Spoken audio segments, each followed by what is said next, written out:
Good evening, students of class 12.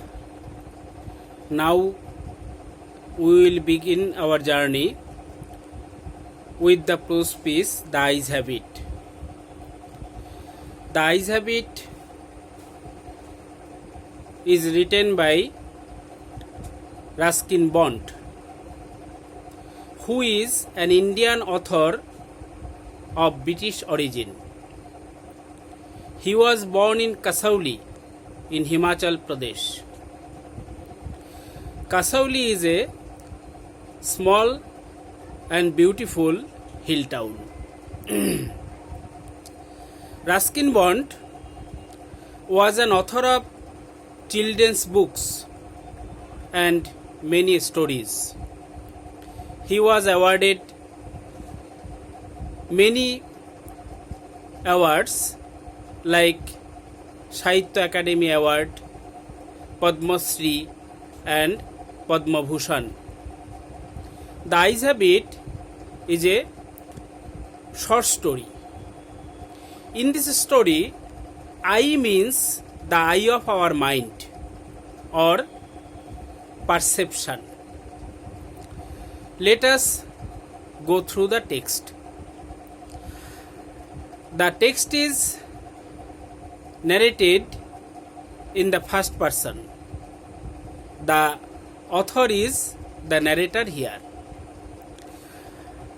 I had the train compartment to myself up to Rohana. Then a girl got in. The narrator was going somewhere by a train. In the compartment he boarded. He was alone up to Rohana, and then a girl boarded that compartment. The couple who saw her off were probably her parents. A couple, a husband and a wife, came to see off the girl, and they were probably her parents. Their conversation revealed it. They seemed very anxious about her comfort, and the woman gave the girl detailed instructions as to where to keep her things, when not to lean out of windows, and how to avoid speaking to strangers.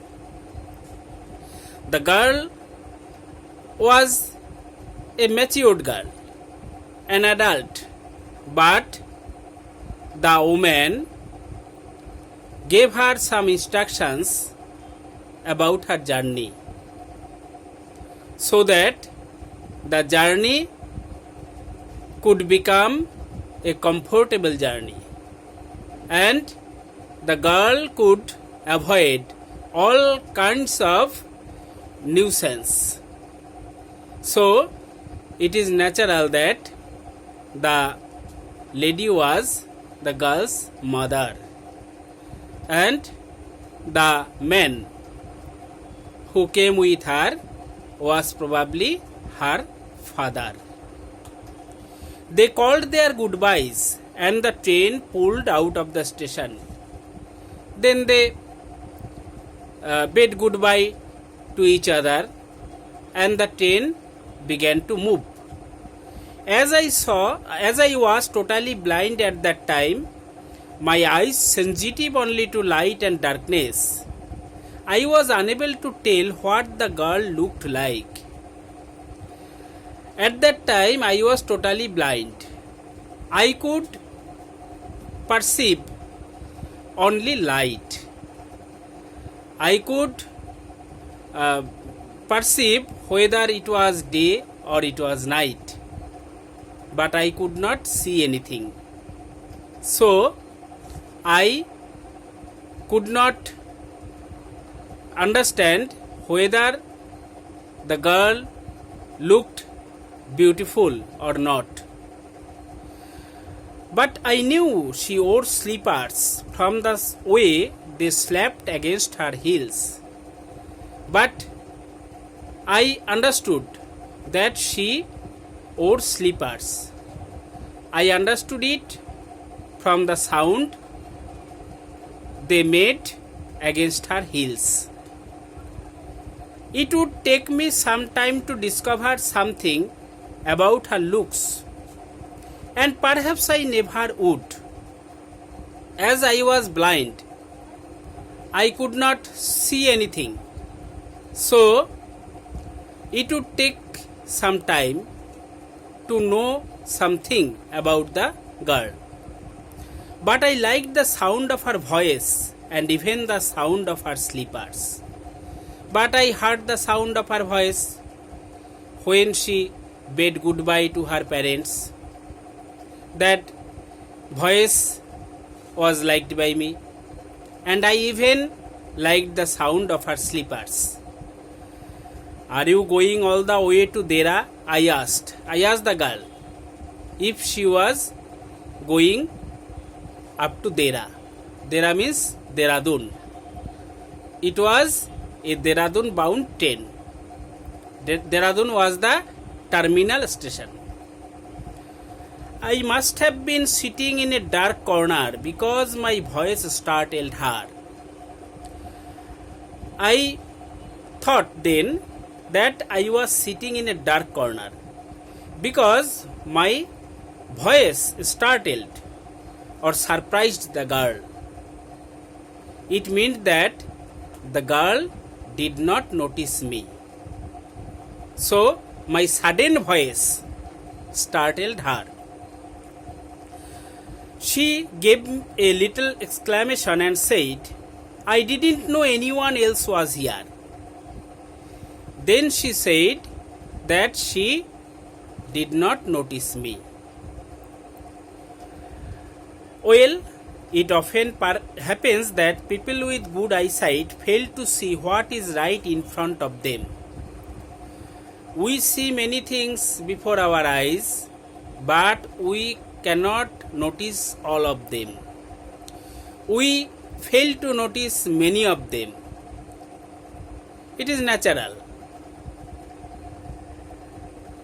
A person cannot give concentration or mind to all those things which are before him. They have too much to take in, I suppose. How many can we receive with mind? There are many things before our eyes. So we take something and also miss something. Whereas people who cannot see or see very little have to take in only the essentials, whatever registers most tellingly on their remaining senses. But those who are blind, they cannot see anything. So they perceive objects with their other senses. Other senses or remaining senses means other sense organs. You know that we have 5 sense organs: eyes, ears, nose, tongue and skin. So who are blind,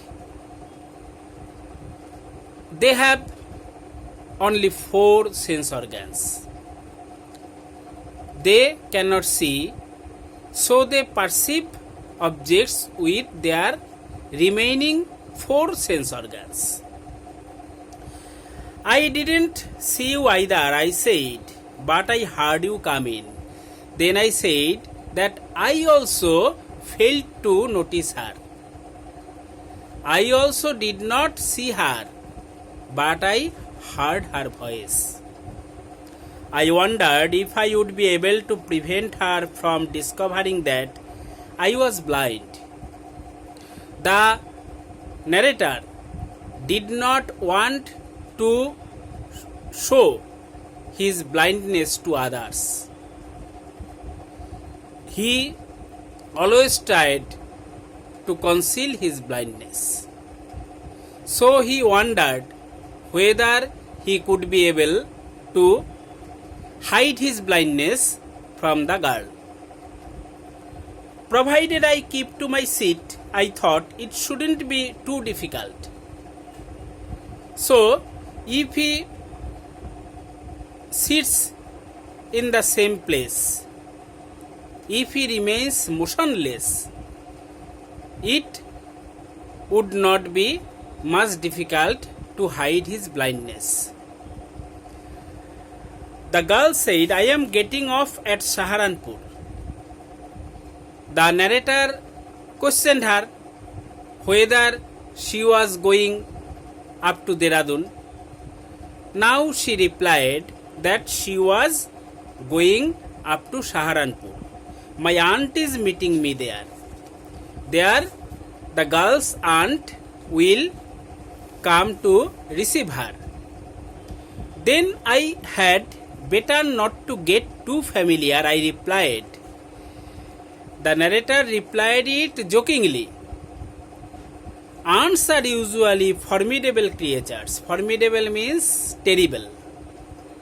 He commented jokingly that it was not good for him to be familiar with the girl, because if the girl's aunt discovers that familiarity, she might become terrible.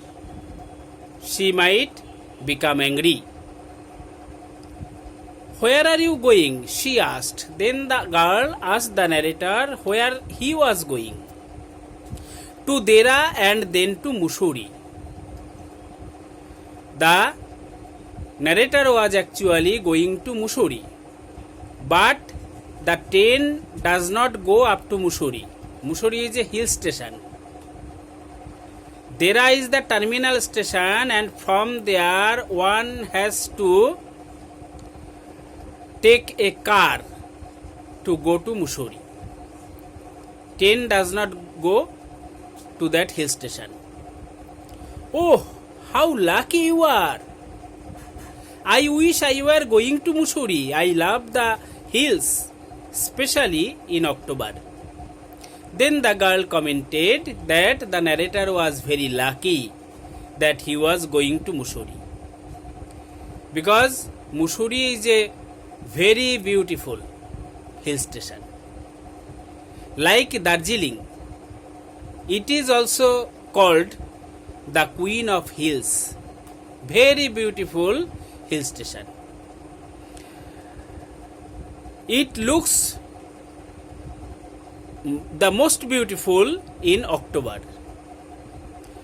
Yes, this is the best time, I said, calling on my memories. The narrator is blind now, but once he had vision. He had seen Mussoorie before. So, calling up that memory, he observed that October is the best time to view the hill station.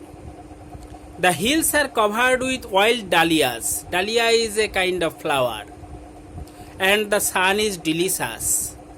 Delicious here means pleasant. Mussoorie is a hill station. The weather is cold. And in October, the cloudless sky floods the town with pleasant sunlight. And at night you can sit in front of a log fire and drink a little brandy. And at night, people in small groups light log fire. It means fire burnt with wood, pieces of wood. They light the fire to enjoy the warmth and drink a little brandy. Brandy is a kind of wine. Most of the tourists have gone and the roads are quiet and almost deserted. In October, the hill becomes almost deserted because most of the tourists leave the hill. As winter advance, in winter there will be snowfall and terrible cold, so tourists cannot live on the hill in winter. Before winter, that means in October, they leave the hill. So the hill becomes almost deserted.